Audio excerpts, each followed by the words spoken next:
I non vaccinati tra le categorie per le quali è fatto obbligo della vaccinazione, quindi forze di polizia, mondo della scuola, eccetera, sono 3.521. Quindi lo scandisco bene, da oggi queste 3.521 persone hanno l'accesso diretto ai centri vaccinali.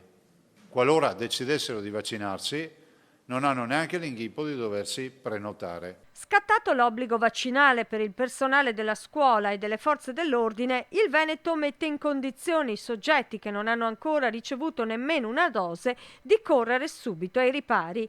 In 3.521 mancano all'appello, un numero tutto sommato limitato, evidenzia Zaia, anche se tra questi ci sono gli irriducibili.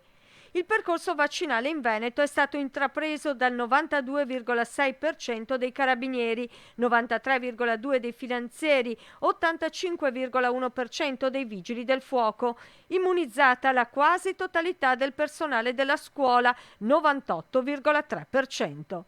L'altro fronte vaccinale che partirà nelle prossime ore riguarda la fascia 5-11. Alle 12 di oggi abbiamo 18.029 under 12 che si sono prenotati. Vi ricordo che la popolazione vaccinabile under 12 è di 300.000.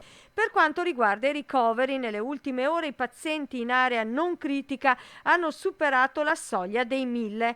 144 le persone in terapia intensiva. Siamo quasi all'80% di ricoverati in terapia intensiva non vaccinati. Sentiamo la pressione ospedaliera, però non la viviamo con drammaticità.